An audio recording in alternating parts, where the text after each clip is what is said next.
15,000 నియామకాలు పోలీసులను చేపట్టి నిరుద్యోగ యువకులను ఆదుకునే బాధ్యత మేము తీసుకుంటాం అధ్యక్ష.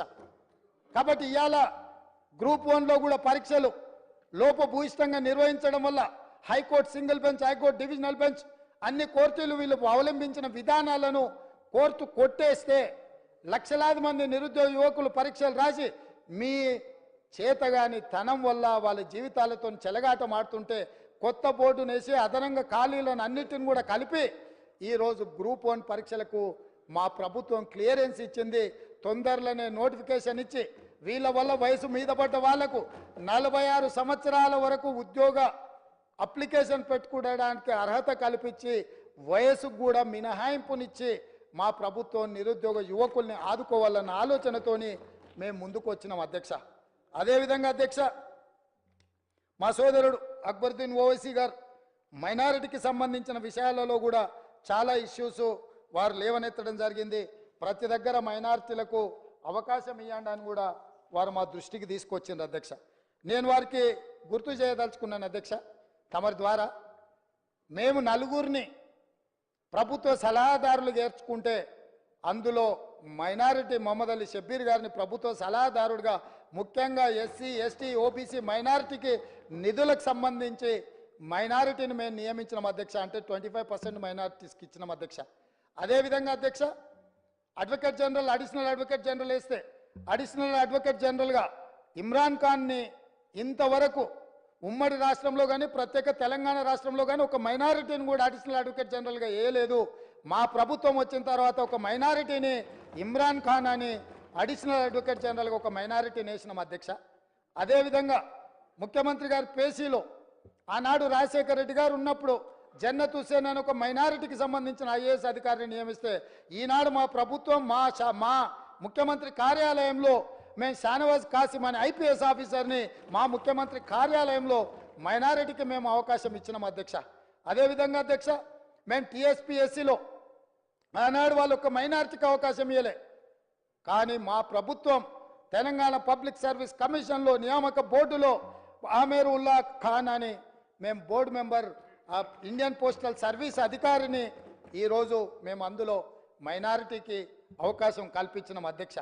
అంటే మా ప్రభుత్వం ఏ విషయంలో అయినా మైనారిటీల యొక్క హక్కులకు, మైనారిటీలకు రావలసిన వాటాలను, కోటాలను చాలా చిత్తశుద్ధితో వీటిని అమలు చేస్తాం.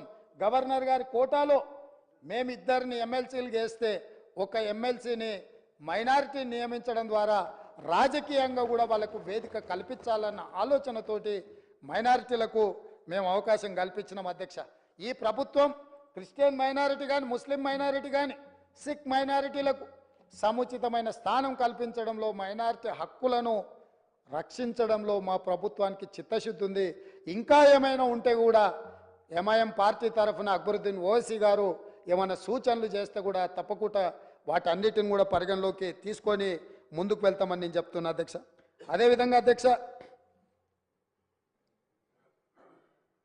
అదేవిధంగా యూనివర్సిటీస్ గురించి అక్బరుద్దీన్ ఓవైసీ గారు ప్రస్తావించడం జరిగింది. వైస్ ఛాన్సలర్లో కూడా మైనారిటీస్ వేయాలని. గతంలో యూనివర్సిటీ వైస్ ఛాన్సలర్స్ నియామకాలలో జరిగిన కాలయాపన కానీ, నిర్ణయాలు కానీ ఏ రకంగా ఉండేనో మీకు తెలుసు. అందుకే మీ ద్వారా అక్బరుద్దీన్ ఓవైసీ గారికి నేను చెప్పదలుచుకున్న, ఆల్రెడీ యూనివర్సిటీలు మేలో వేకెన్సీస్ రాబోతున్న వైస్ ఛాన్సలర్స్వి, కానీ ఇప్పుడే సెర్చ్ కమిటీని వేసి దాన్ని పూర్తి స్థాయిలో మేము వైస్ ఛాన్సలర్లో నియమించాలన్న ఆలోచనతో సెర్చ్ కమిటీ వేసినాం. తొందరలోనే నియామకాలు జరుగుతాయి. తప్పకుండా మైనారిటీలకు రావాల్సిన వాటా, కోటా వస్తుంది. మేము తీసుకున్న నిర్ణయాన్ని యూజీసీ కూడా తెలంగాణ గవర్నమెంట్ను అభినందించింది. ఎందుకంటే సరైన సమయంలోనే తెలంగాణ ప్రభుత్వం స్పందించింది. తప్పకుండా పేద విద్యార్థులకు విద్యను అందించే యూనివర్సిటీలను ఖాళీలు పెట్టొద్దు అన్న ఆలోచనతోటి మేము ఆ నిర్ణయంతో ముందుకు వచ్చినాం. తప్పకుండా ఈ విషయాన్ని కూడా మేము దృష్టిలో పెట్టుకొని మీ ద్వారా వారికి చెప్పదలుచుకున్నాను అధ్యక్ష. అదేవిధంగా అధ్యక్ష, పల్లా రాజేశ్వర రెడ్డి గారు మాట్లాడుతూ వారు ఒక మాట చెప్పిండ్రు. ఏమని? ప్రజాపాలన మీరు ప్రగతి భవన్లో ఒకటే రోజు మొదలుపెట్టిరు, మీరు మాట్లాడిర్రు, ఒకరోజు మీరు వచ్చిపోయినరు, మిగతా ఎవ్వరు రాలేదు, అక్కడేదో అవుట్ సోర్సింగ్ ఉన్నోళ్ళని. నేను వారికి సూచన చేయదలుచుకున్నాను. ఎందుకంటే వారు 2 సార్లు శాసనమండలి సభ్యుడిగా డాక్టరేట్ చదువుకున్నారు. వారికి పరిపాలన పట్ల అందులో ఆనాటి ముఖ్యమంత్రి గారికి కుడి భుజంగాను ఎడం భుజంగాను ప్రభుత్వ నిర్ణయాలలో